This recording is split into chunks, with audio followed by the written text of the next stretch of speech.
So, yeah. Hey, everyone. Sorry, Hello. we were catching up on some notes. So it's like Ben's gone, and it's like, okay, Ben, here's the homework that we did that you're signing your name to the top of, and he's like, Yes, sure, this is a group project that I've done no work on. I don't know, one of those, I guess. that that rings true with basically how I went through high school. Just partner with the right people and then sign your name at the top. I was gonna say, it sounds like the opposite of what my experience was, but now I know. Yeah, I'm the we were on guy the that same you. team. Yeah, Yes, I'm the guy that you cussed out a lot because you were having to do all the work and I didn't do anything. yeah. I see Captain Todd's in here. I just want to say, Captain Todd, I really enjoyed your last video.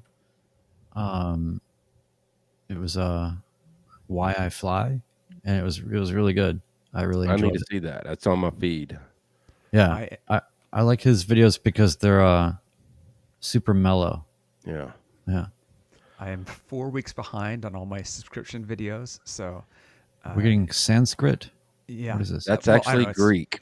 I Oh, yeah, was in there long enough to know that that's what the language was, but yeah, not there long enough to actually understand it. yeah, Trog R, welcome. yeah. Somebody Nice. new. Yes. Welcome. So we did a non-recorded thing last week. I don't know what you want to call it, a game show live stream, Non-event event. and and somebody rolled into the chat and was like, "Hey, it's my first time tuning in live." And it's like, oh boy, I actually watched that. yeah, oof, So yeah, we can talk about that in a little bit. okay, But yeah, cool. Well, you are we ready? ready to roll? Brian, you ready? yep. Cool. Great.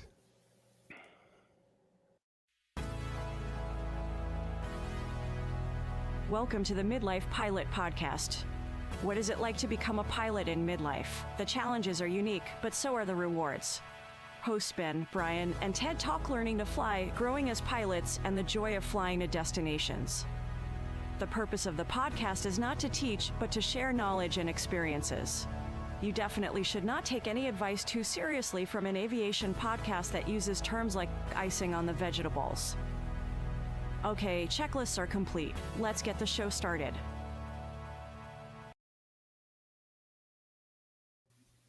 Hello and welcome to the Midlife Pilot Podcast, where we share the experiences and challenges of flying in midlife. Whether you're a seasoned pilot, training for a rating, or just thinking about getting started in aviation, we like to think of the podcast as your aviation companion and your weekly dose of aviation inspiration. Tonight, we'll be talking about long cross country cockpit planning. Say that 5 times really fast. I thought I went through it pretty well. My name is Ben. I am a pilot with an IFR rating and a commercial certificate based here in the Atlanta metro area, flying a Cessna 182 I like to call the Beast. Joining me tonight, my friends, private pilot in Nashville, home of the Bachelorette Super Charlie, right there in the heart of Music Row. It's our friend Brian Siskin flying a Cherokee 180 named Lucy. Good evening, sir. I wish that I was flying a Cherokee named Lucy, but when I tried to fly Cherokee named Lucy on Friday, there's something that happens every time you take the cowl off and then put it back on, where the plane conscientiously objects to being exposed to air, and then things happen. So our ignition issue has reared its head again, but you know what? That is. It was a really good run up that I did and a good decision. Let's just put it that way. There we go. We Left, got to celebrate the no goes. yeah, you celebrate the no go. So anyway, Lucy's down for the moment again, but the way my mechanic put it was kind of like because the harnesses are from Nixon era or something, but he basically said, "Well, it got you to Texas," and I thought, you know what, you're right, and thank you, and also that's scary. So anyway, yep, I'm doing okay. I'm doing great. I'm glad you are back, Ben.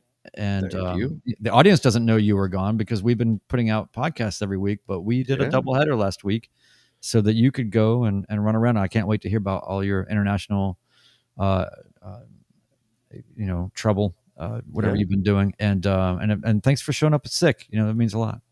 Oh, This is one of my favorite nights of the week. Also joining us from Portlandia, one of my favorite towns in this country, to be honest with you. Here's our sport pilot extraordinaire. He flies a Flight Design CTLS. We like to call it the Egg. It's our friend Ted. Good evening, sir. Hey there. Really glad to be here. Yeah. Really glad you're with us. Portland is kind of in full swing. Yeah. In the kind of summer mania. So there were some great photos of the big bike opening event of social bicycling through town, and everybody looks happy and just enjoying summer. And that's when it's fun to be here and not the middle of winter. So yeah, we love it. That's awesome. Whenever I'm there, I'm always looking for Fred Armisen in the cast of Portlandia because I'm just waiting for one of their TV shows experiences to happen in real life because I gotta feel like it's based on real It life. does. It happens everywhere in real life in Portland. Yes. Exactly. So, But no, this time of year out there is the magic time. I'm so jealous. It's such an incredible feeling out there. I did live in Seattle many moons ago for a while, and I experienced something similar. And there's just something about the mass. Everybody comes outside again and run around, and it's such a great thing, especially once it gets into deep summer and it's still sunset at 9:00, 9:15. Just that long endless days of summer there. It's like nothing else. And I made the mistake of taking my wife to Manzanita on the coast there during prime time of the year, and she believes that that's how it is all the time, I think. And because when you see something so majestic, you just feel like, of course, it's like this all the time. all the time. Right. Yeah. But it's not. So the people that visit and they're like, "This is wonderful." It's like, come back in February. Right. I love it here, but you have to know that it's cyclic. It's seasonal. There's literally seasonal. So yeah. Very cool. Well, I wanted to share a story. This is kind of my version of a personal flying recap, but I wasn't really flying. But, I wanted to bring this up in the last episode when we were talking about the debriefs. And it just the opportunity to present itself. But I want you both to know that I've taken, we talk about this on the podcast a lot, about how midlifers are a little harder on themselves when it comes to training and things like that, right? No. Taking the level of berating yourself, quantum leap in doing this. So before I left to go out of town, I was on the phone in the morning with somebody, and so I got to set this up. I was on this phone call, and this person on the other end of the phone just was kind of being a jerk for the sake of being a jerk. He didn't have to be, he just chose to be. I get off the phone call and I walk over to my workshop. I was going to fire up some videos. I needed a minute to decompress because my head was in a really bad space. I fire up the computer on my feed. I think he's in the chat tonight. Our friend Virgil from Plain Places had posted a video from the Big Texas Send. And this was the Saturday where everybody kind of went and did their thing. So again, my head's in this negative space. I'm watching his video, and he makes the call. He's getting on the runway, getting ready for takeoff. He's making the proper calls. And then on the video, you hear somebody key the mic. Don't hear anything. And I'm in my workshop. I'm by myself, and I say out loud, "Hey, idiot, it's a push to talk, not push to." And about 3 seconds later, I hear my voice come on over the radio. Gillespie County Traffic, Skylane 42911's departure or northeast. The person I'm berating is me. I want you to know that I have made the quantum leap of berating myself behind my own back. Yeah. So I love that. Yeah. So okay, what did you say? You said I just pressed apparently I pressed the push the talk button, and there was this big gap of not saying anything. That's like and the I'm student thinking to pilot myself thing. as I'm watching this on the video, the guy's an idiot. it's not a push to talk button. It's a push to think, or it's not a push to think button. It's a push to talk button. Yeah. And then I realized that idiot was me.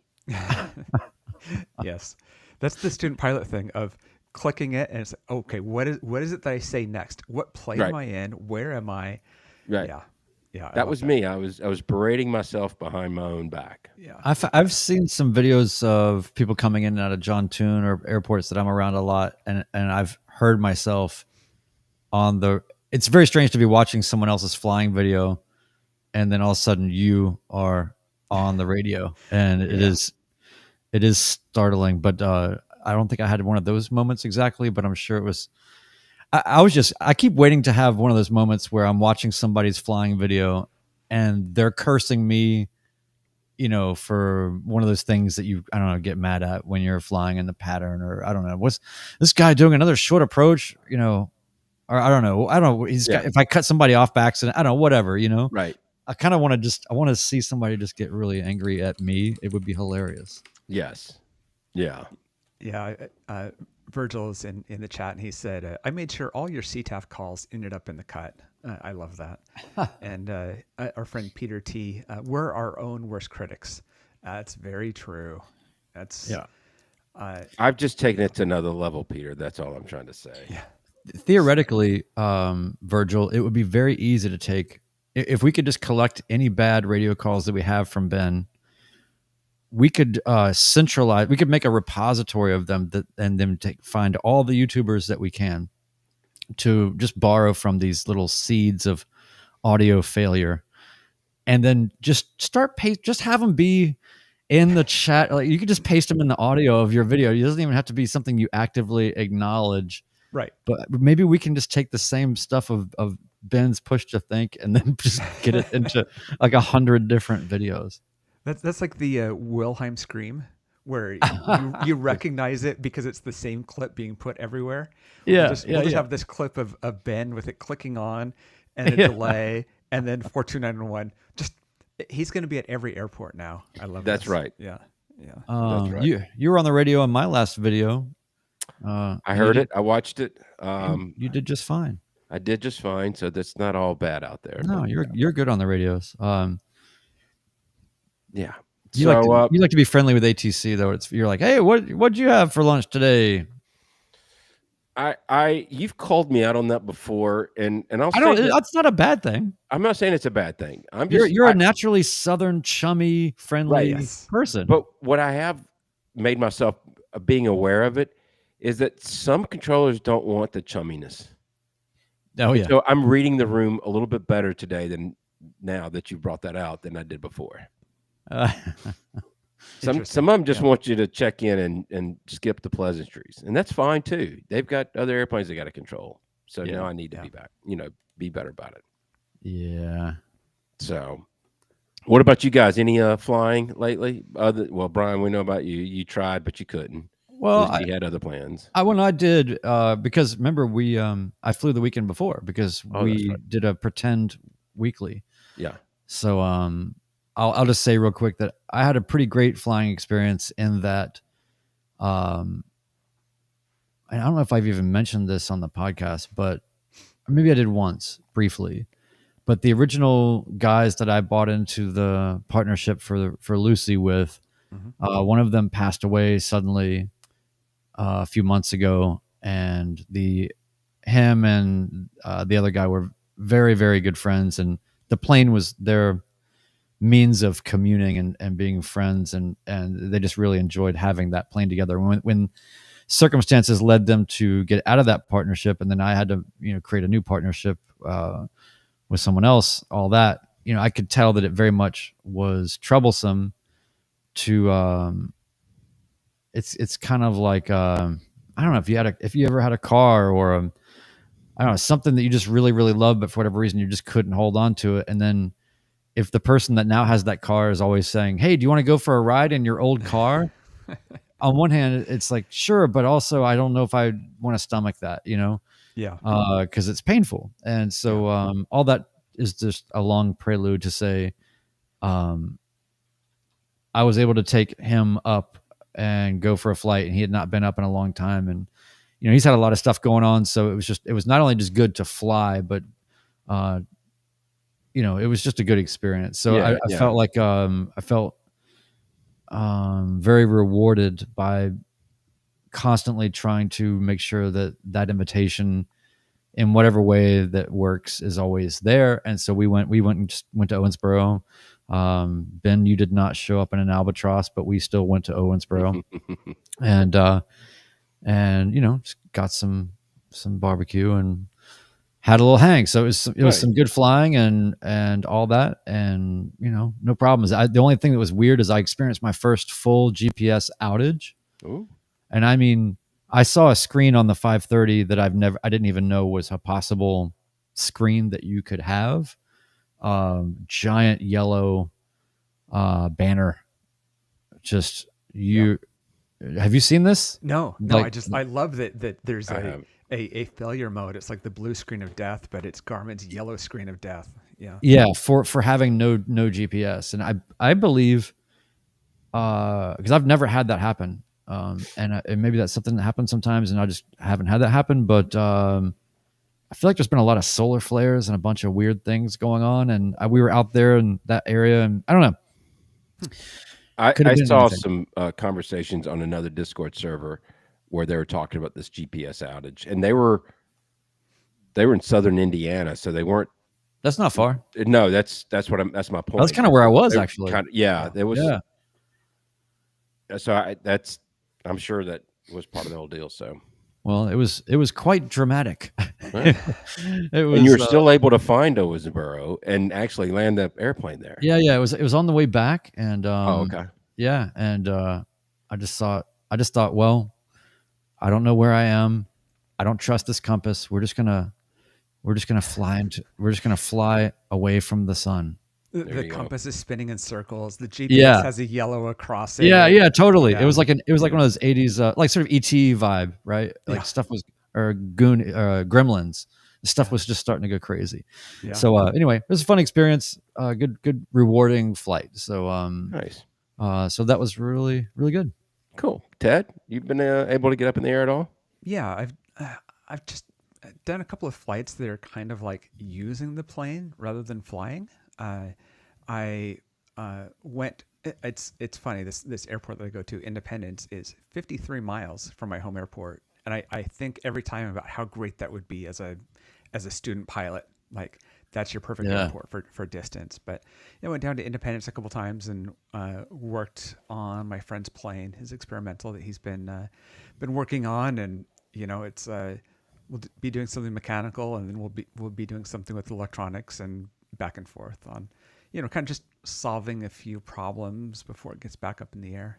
Then I went over to Twin Oaks. There's a whole bunch of conversation of people in the chat that are at Twin Oaks. Kind of funny tonight, but went over there and did a little thing for Van's aircraft. If that shows up, we'll talk about it. But interesting. It was it's cool to kind of see people in the community, and I hadn't been over to Twin Oaks in many months, so it was nice to go and actually land there, and whatever else. But besides that, I mean, those are just like direct flights.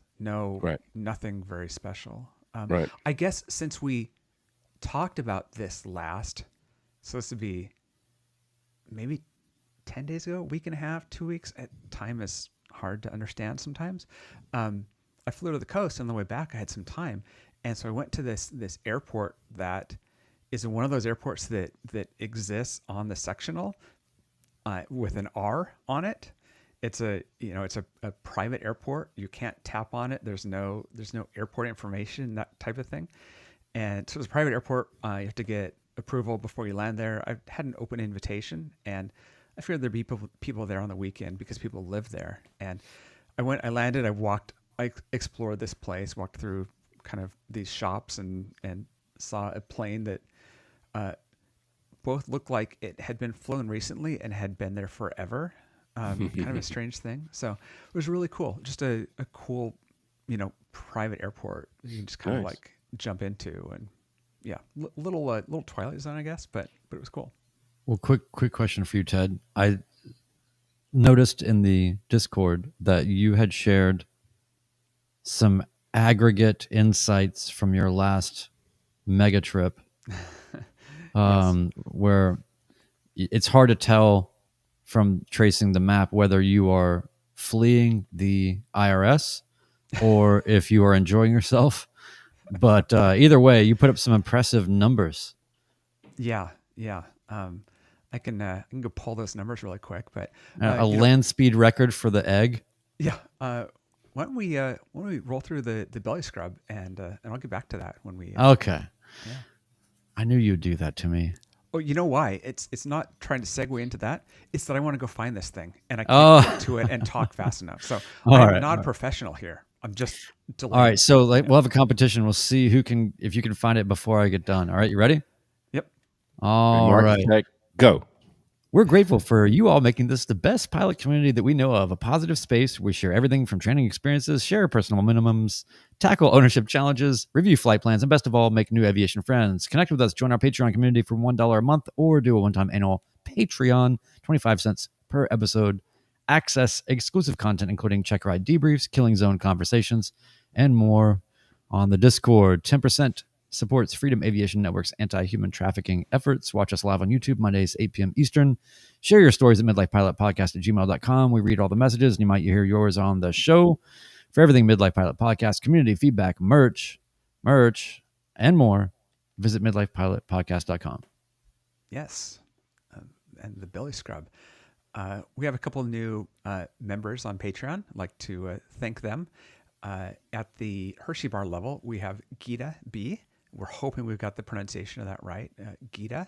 And then we have Scott P. And Scott's rolled into Discord, and it's always great to have conversations and meet new people. So Hershey Bar, really, that's my level. Really appreciate that. Yeah. Thank you. Yeah. So, we don't have any more feedback. So, we can roll into it. Did we? By the way, we have feedback that we just haven't. We have remembered to forward. Is that right? There's some stuff in the inbox that, given my recent travails of not being or disconnected from the internet, I haven't been able to pull it up. But were a couple of emails, some feedbacks that we got from a couple of listeners.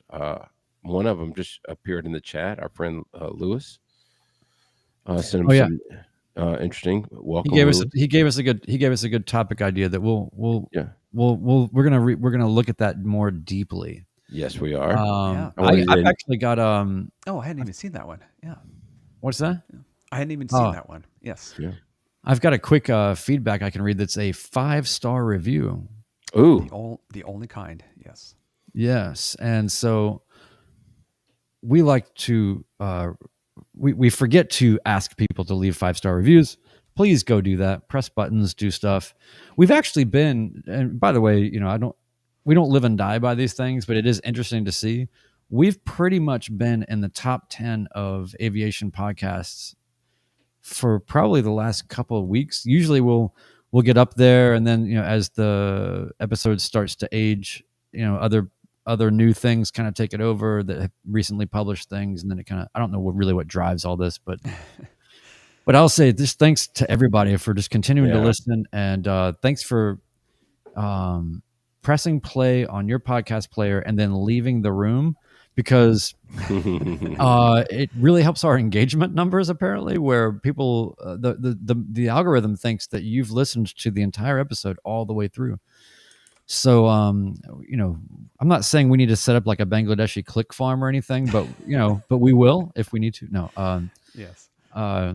You have like one of those like stands with 60 iPhones on it that all have a bot that presses. Yeah, we can do something like that. But in the meantime, I'll just read this 5-star review, and we'll go about this organically, the honest way.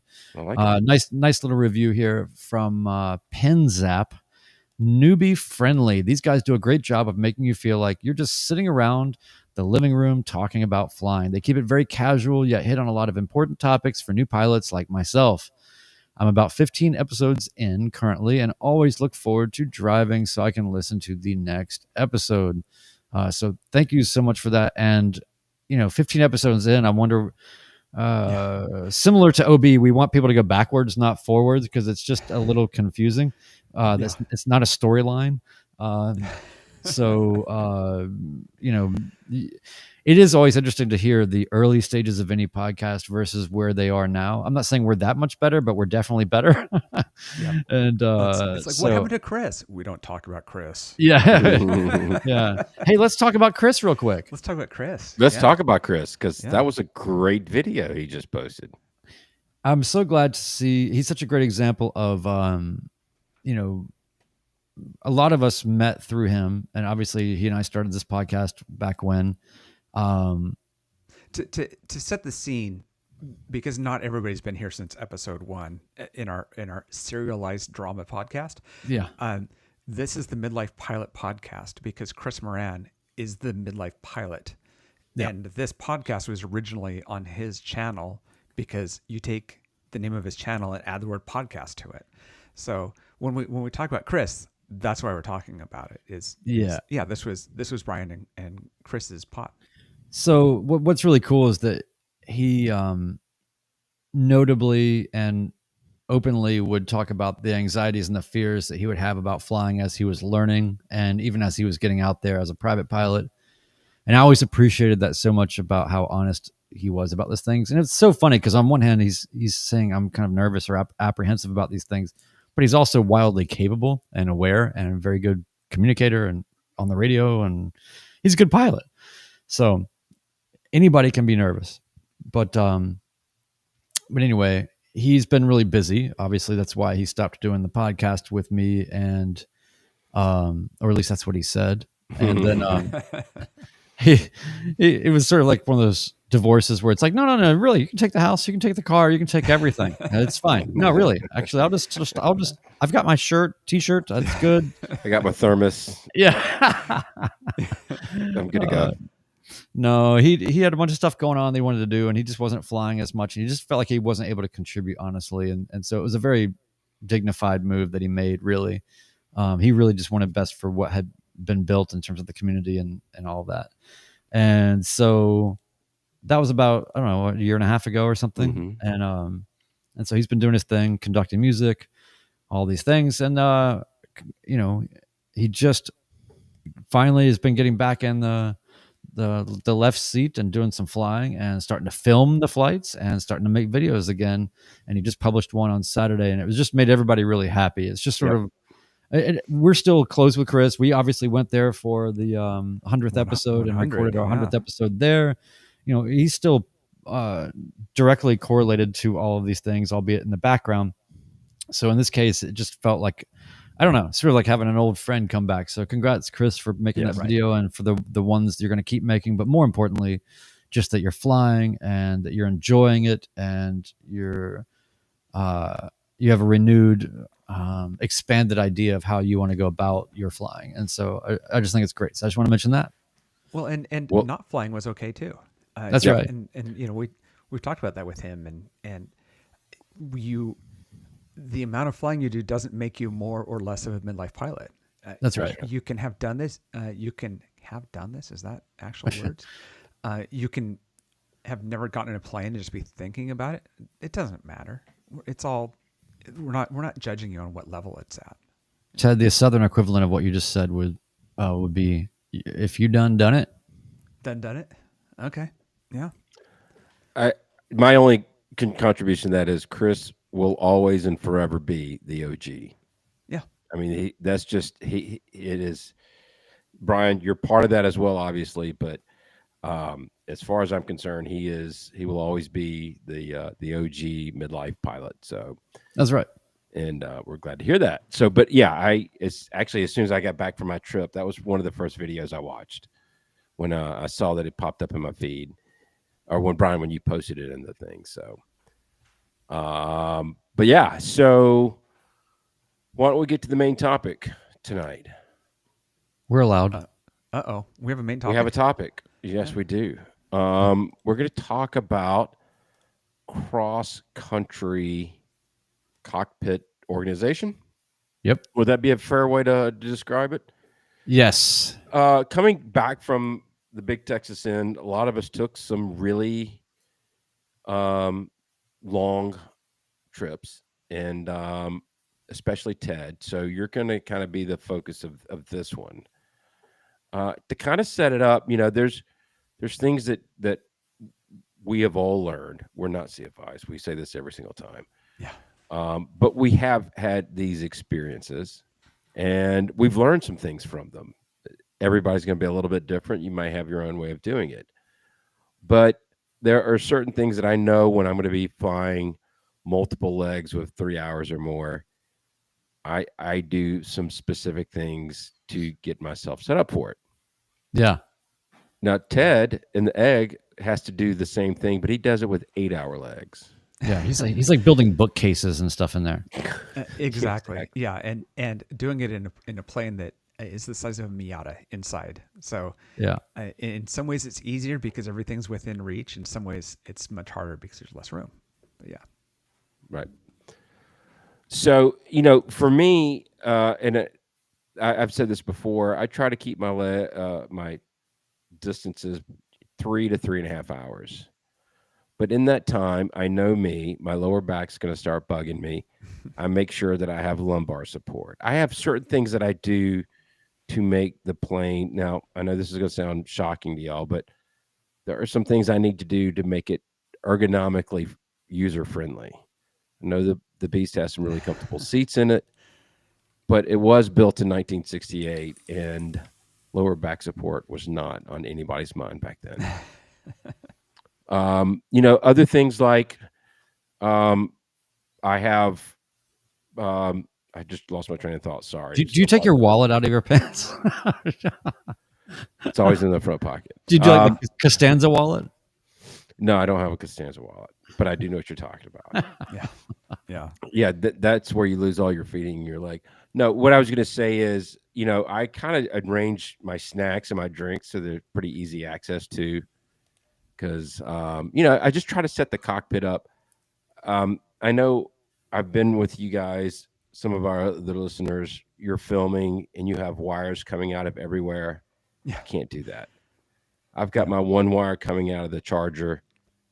I've got to have a clean environment for me to go. Now, if it's a short hop and we're filming, that's fine. But for the long stuff, I need to have a really fresh, clean slate to work from. Mm-hmm.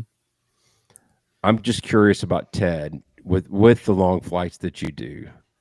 Yeah. What do you do differently than if you're just doing the short hop to the coast or? Yeah. I mean, in some ways, there are a lot of things that are the opposite about your flights in your plane. The GoPros are mounted in the plane. I have no suction cups in the plane on purpose. All the wiring is tucked in as well as I can. You see it in my videos and it's messy, but it's the best you can do. Just staying with the GoPros for the longer trips, battery management is the problem. Can I keep these things charging? Do I have the GoPro battery charger and I can swap them out if I'm going to record the whole time?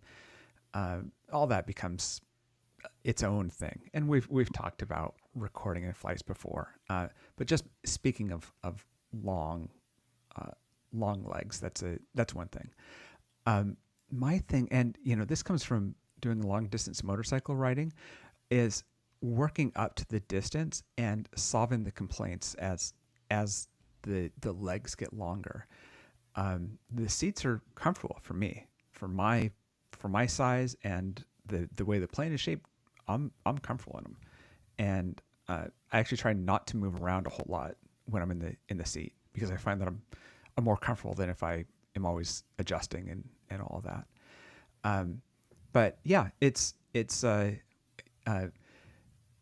keeping everything within reach, which seems easy because everything in my cockpit is within reach. The problem is there's not a lot of space. And so having things not packed away if I wanted to get to them, those are the things that you really notice. I'll tell you on this trip to Texas, I went to grab for my my oxygen at one point, and I realized, the oxygen's in the back. I didn't think I was going to need it for this leg, Mm-hmm. and I didn't. I was at 9,500, but it's just nice to have when you're getting up to there, and you can test your oxygen level, and that's with the oxygen tank as well, my O2 sensor. But I tried to reach. There's a pass through, and I tried to reach, and it was too far back. I was like, okay, well, I'll either have to stop, descend a long way, or I'll do without it for this leg. Or just So, unbuckle, just throw the autopilot on, unbuckled, climb into the back seat, and the plate will fly Walk, itself. You walk should be back fine. there. Yeah. Exactly. For the record, please, people, do not do that. Yeah. Yeah, but especially don't go to the back seat of my plane. Because there is because there is none. Yeah. Yeah. Well, one of the things I was wondering is, so for me, and one of the things I love, we don't have a lot of them. We just have one, but it's one of those movable sun shield things that just kind of sticks wherever you put it. And that thing is awesome. I've had so many trips where I'm just grateful to have something that I can put it in really weird spots, you know what I mean? Like strangely down here in the corner, or, whatever, and block exactly the worst of the sun that's coming through. But I was wondering if you had, what do you have in your cockpit for long trips for the sun besides the built-in visors? Or do you need anything else? I need it, and that's one of those items that I keep trying to remember to buy. And by the time I get back home, I forget about it. And then, so I'm taking Terry down to St. Simon's in a couple of weeks, and I need to buy them right now because one of the kids, or two of the three of the kids, may be coming down with us. Terry will be in the back seat, and inevitably it's going to be a bright, sunny day, and she's going to be cooking back there. Mm-hmm. So thank you for that reminder. I do. I've heard multiple people say they really do make a big difference in the temps. Or especially this time of the year. Have you told Terry this is what's about to happen? No. I want her to be pleasantly surprised when she gets in the plane and she doesn't have the sun beating down on her. Okay. Yeah, I like it. By the way, funny comment in here from our friend Barry. He says, for the longer trips, what do you do to entertain yourself since there's not a license plate game as an option? It's funny. I had this exact same conversation with somebody recently. We were making the same point. And what I'll say is, our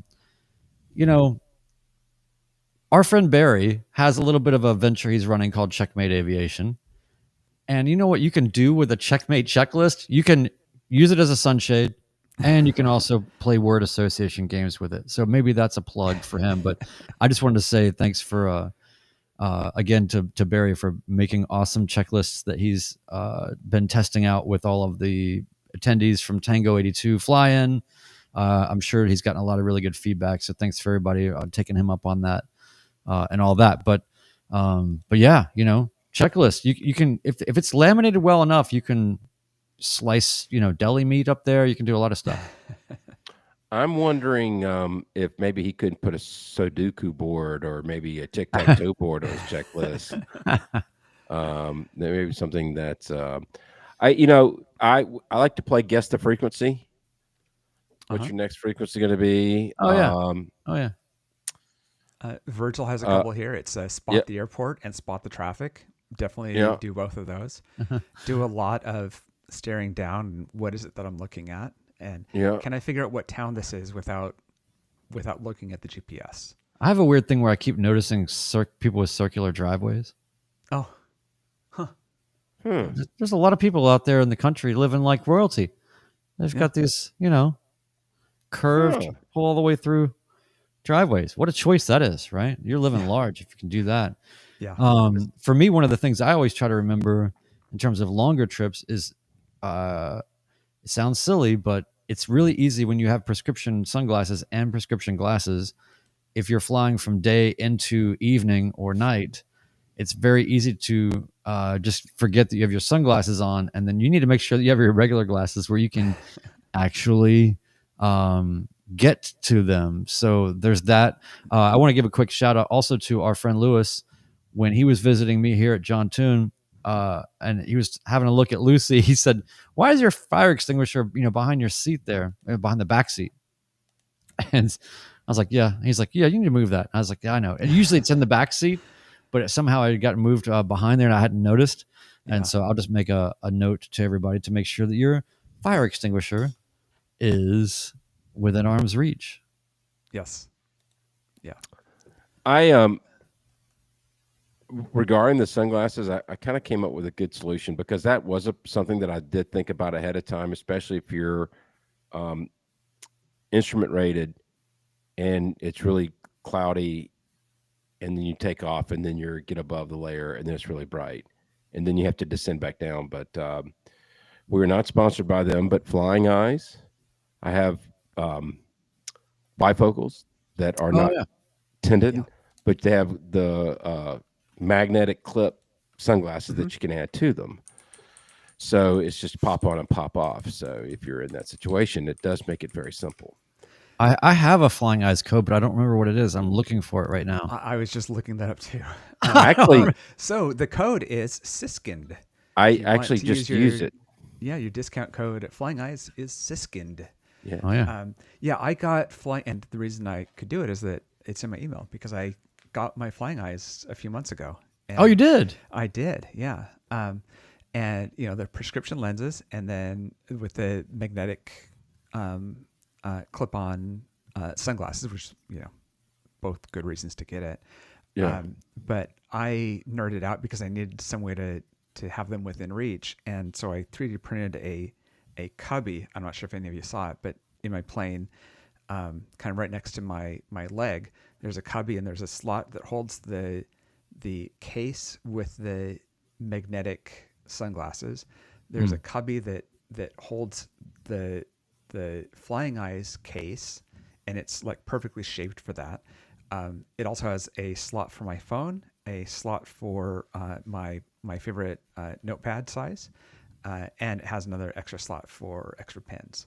So that was my you want to talk about organizing the cockpit for long distance. That was what I needed to do, was have a way to reach that stuff easily. Now, do you guys have, okay, by the way, I just remembered what my number one favorite thing is, most necessary thing to have in the cockpit is. But do you guys, well, I'm going to grab it here so I have a visual aid for the mostly audio audience. Yeah, exactly. But do you guys have what is the one thing that if it's not in the right place or you don't have it, like you just lose your mind? But it's not critical to, rules of flying or anything. Or I know what that is right when you said it. What's that? My knee board. Oh yeah. My field notes. Yeah. Field notes. Notepad. Yeah. I've got to have my knee board. I don't know what it is about it, but it's just I guess that's my safety blanket. Yeah. It's your binky. Yeah. It's I my don't know what it is. I used to bink fly board. with one all the time, and now I feel like I can't. It actually annoys me now. Wow. And I don't know. I don't know. Because there's something about when I'm landing, I would always take it when I'm on. I just didn't want anything on my legs or hitting. I feel like it hits. I feel like it would hit stuff, or just I don't know. Yeah. But also, I have like Herschel Walker like thighs. They're massive. No, that's not really true. So here's my thing. This is. It looks like a towel that he's holding. It is a towel. It's embroidered by a friend of mine who gave it to me. So when I was living in New York City and I was biking all the time in the summer, you had to have something with you to wipe all the sweat off when you got to where you were going. And these particular towels are the kind that are quick drying, antimicrobial, whatever, get the stink off your towels, Yeah. and they dry really easily. So having this has saved me in the plane, not just for getting all the sweat off of me in the summertime, but if you watch the first Marfa video that I did, you'll see a bunch of footage of me with this thing around my neck like this because the sun was coming from behind in such a way that it was basically just burning my neck. Yeah. So I say have a sweat towel, a really good quick drying sweat towel, especially if you live down here. There's a few people in the comments that have noticed the Hitchhiker's Guide to the Galaxy reference of always have your towel. So got to shout out that. Yep. I I don't have the towel, but we do keep probably 3 or 4 rolls of paper towels in the back. And this time of the year, they live in the back seat where they're within arm's reach, because taxiing in Georgia in July, it doesn't matter how wide your window is open. It's an oven, and I can't see out my eyes because of the sweats, stinging I'm them so bad. noticing. I'm noticing that this is a southern issue. It's not something that I worry about. I do tend to have a microfiber towel, and it's good for cleaning up when you're eating. And then I've got a lens cloth to clean the glasses, because if you wear glasses, you always need to clean your glasses, it seems. Yeah. I actually always I try to make a point to clean. If I'm going on a long trip, I also want just the panel to be clean. Because if you let stuff kind of get dirty, you can get into the right sunlight, and all of a sudden you're not able to see things very well, or whatever. But real quick, I wanted to do. Our friend Wendell Geek was kind enough to lend us his thoughts on all this, and they are aplenty. And so I thought maybe we could do a lightning round where we read through Mark's. It's so funny, Ted. I'm reading your face right now. Your face is saying, "Where are these notes coming from?" Me? I haven't pulled up, yeah. so I'm actually one step ahead. Okay, so They're, where they are, Ted? Yes, in the car, in the card, yeah. So, yeah. Okay, so I'll just read. I'll just beg through them real quick. How's that? Yeah. All right. Do the before flight, and let's chat a few of them about the in flight. Okay, so before flight, Wendell Geek offers a good meal before arriving at airport. Keep in mind, his are a bit more like long cross country trip tips kind of woven into this, but still all good stuff. Good meal before arriving at airport. This is planning ahead. This has an effect downstream, so that's a good point. Supply of healthy snacks. Restroom used. Little John in reachable location. His son's named John. Yeah. Right. Yeah. Anything I might need in flight, and backpack placed behind passenger seat so I can easily reach it. For example, backup iPad, handheld radio, headlamps, spare batteries, power banks. Yes, I have similar, for my headset, I have a preloaded cartridge for if my charge dies, I don't have to go fishing for batteries. I can just drop that in there. That's really a good one. Yep. But I think the theme here is just take advantage of arm's reach. Don't be so focused on stowing things, if you don't have to. Yeah. Yep. He had a couple of them that kind of resonated with me on the in-flight. First, no or minimal fluids until 60 minutes before landing. That's also known as tactical dehydration, which is and there is something to that for sure. I do follow, and it's also Steve-O, the YouTuber, talks about, it's coffee time when it's 60 minutes away from landing. But I do believe that there is something to that. I have had passengers that claimed that they could hold it, and they couldn't actually hold it, and unscheduled stops were made. I'm sorry about that. I'm sorry about that, Ben. You can just say it. Mistakes were made. Yeah. No, I didn't. And I love it when ATC comes on and said, "And what's the reason for your diversion?" Right. Yeah. And you say number one. Yeah. Exactly. Exactly. My passenger is pissed. Yeah. Exactly. He also says cough drops in lieu of fluid for mouth dryness. I've got to say, I am not a believer in tactical dehydration. And maybe the length of my legs influences this as well. But the last thing I want to do is have my brain be drained of fluid and make my body feel worse. So I would rather stay hydrated and make sure that you have a way to deal with that. I just want to say I'm against the idea of tactical dehydration. All fair, and I get your point. Again, that's why I limit my legs to 3 hours. Yeah. I'm not going to become completely dehydrated in 3 hours time period. By the way, Captain Todd said there's a rule that paper towels in planes have to be blue, right? Yes, they have to be shop towels. They cannot be pedestrian Bounty paper towels. Yeah. They must be shop towels. Though I think Bounty might make shop towels if they're smart. They do, but yes, they got to be blue. This is totally unrelated, but I just want to say this real quick because that's what we do.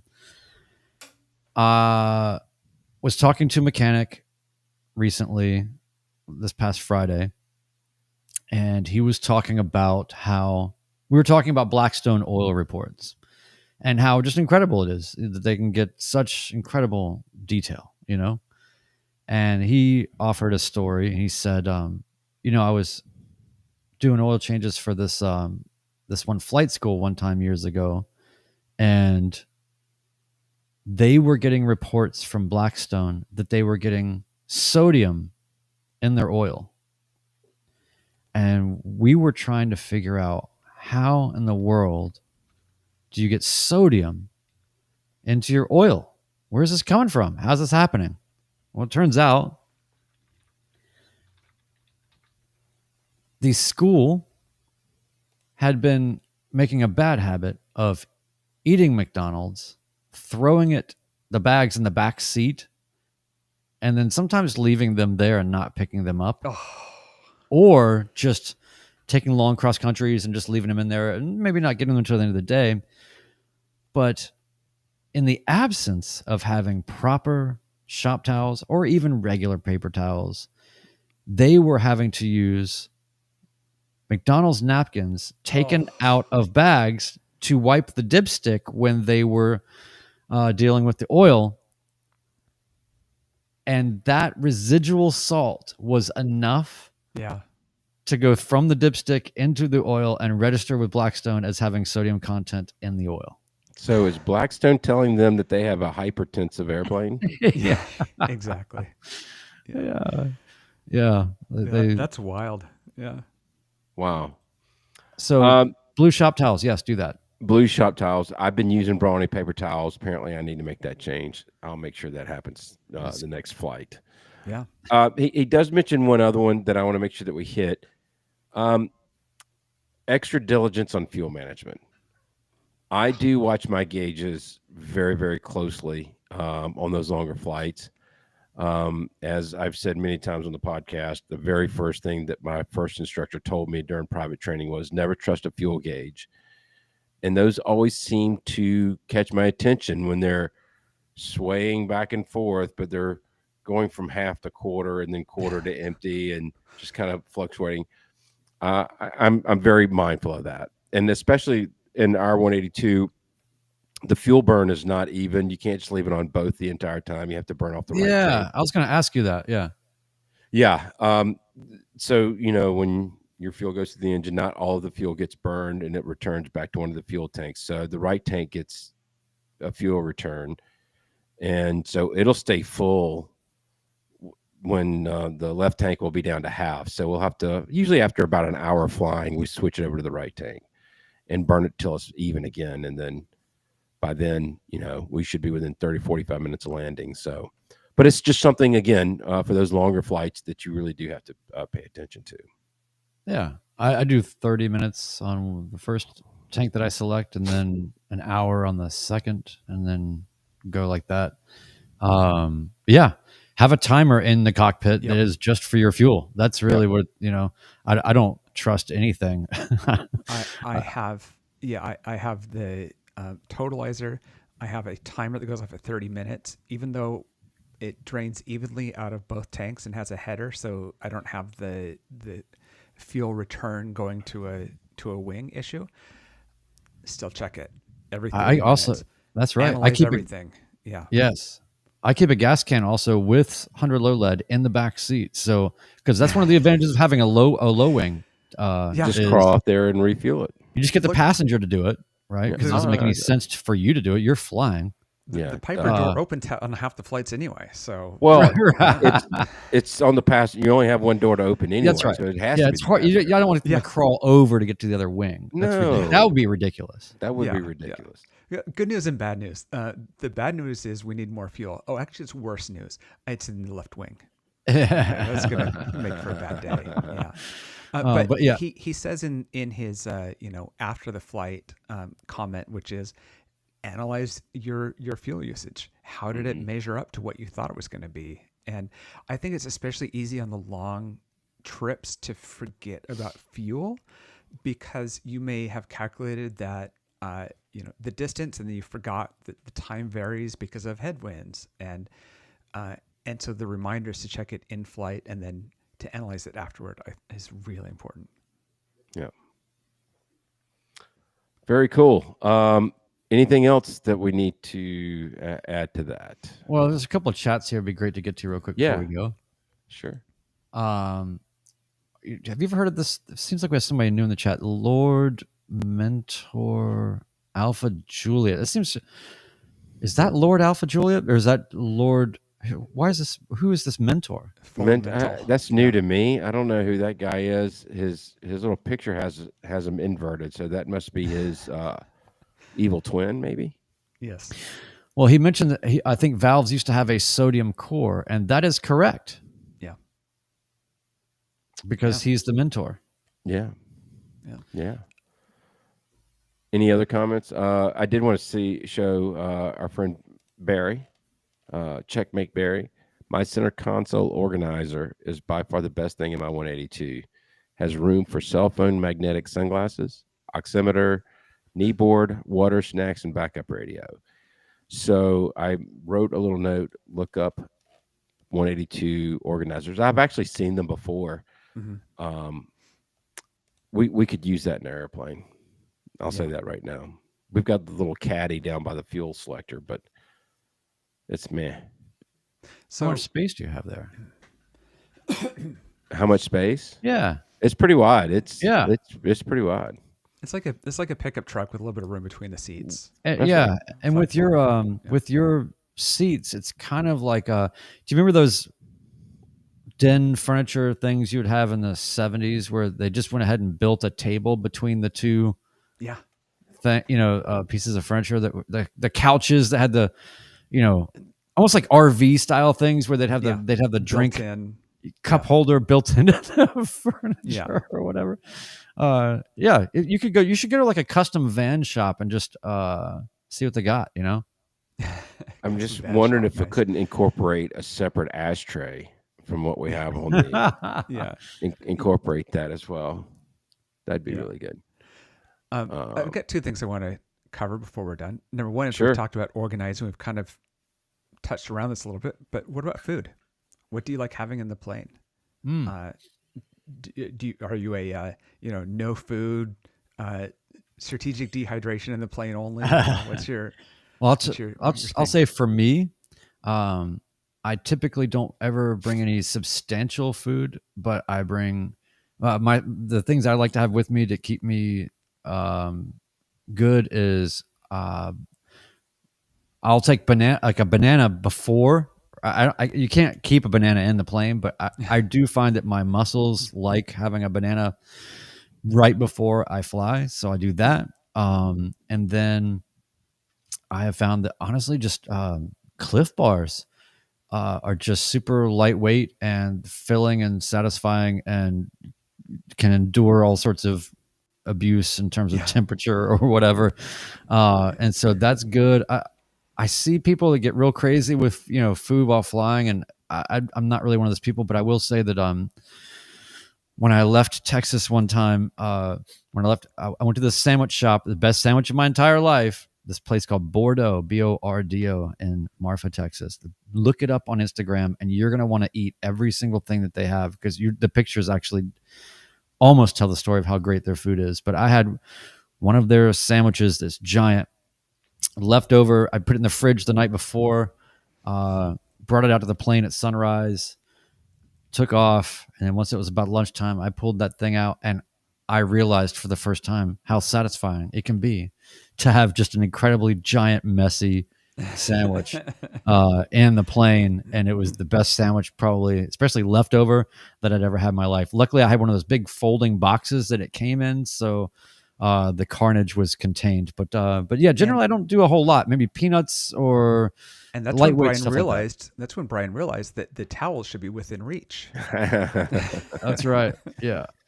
I have to say, Yeah. for me, it's it's granola bars, and coffee. And I don't care how hot it is outside. For me, Huh. coffee is a appetite suppressant. Mhm. Yeah. Plus, the caffeine gives me a little bit of energy.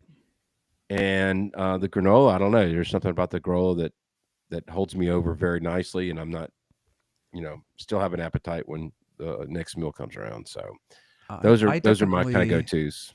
yeah, I'm a little bit closer to what Wendell Geek does. On longer trips, I plan in advance for it, and I'll go to the grocery store and get like a big platter of fruit.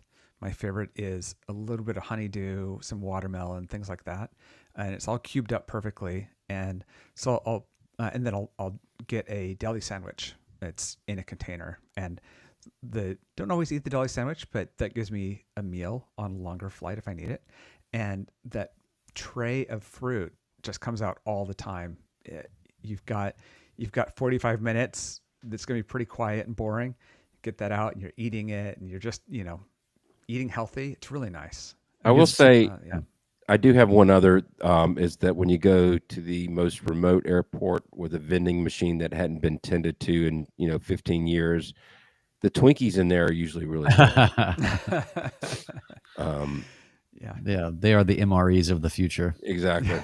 Exactly. And Or of and the Lord past, Mentor Alpha Juliet has been complaining about my food service.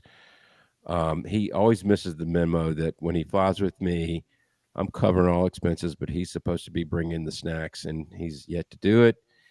So he's, that's Well, that's between you and I. he was complimenting Mr. Wendell Geek's snack service on his flight. And I've got to say, that's the opposite experience that we had on episode 100, where he brought enough food for himself into the plane. Yeah. And Yeah, he had you know. his great snacks. His list here was trail mix, cheese cubes, pepperoni, and fruit. Yep. And yeah, he had just enough for himself, not enough to share. Oh, that reminds yeah. me of coming back from episode 100, coming back from West Virginia. We were all loaded down with pepperoni rolls. Oh, yeah. And that was the Yeah. original intent of that food, really. It was for miners, right? So Right. the circumstances are, vaguely not really similar, but you know what I'm saying? Yeah. Travel or just unfriendly conditions food. And Yes. when Luke and I had stopped off somewhere in West Virginia, it was just great to go, wow, we have a giant bag of pepperoni rolls ready to go. Yes. Yeah. So that was awesome. We got to get back up there, guys. I really like the Fairmont airport and the whole vibe, and we should go see Chris again sometime soon. Boy, Ted, you up that's for a it? bit of It's a easy. flight. I know that's a bit of a flight. Yeah, Just Well, to get some that was the other pepperoni thing- rolls. That was the other thing that I wanted to cover because we promised it, and I'm sure there's one person out there that actually cared. That was still paying attention to this from the intro to this episode. So I took the stats out of. I've actually analyzed the stats out of this trip a couple of times, but the Dynon gives you about 100 data points every second that come off the plane. And Wow. it's a lot of data to process.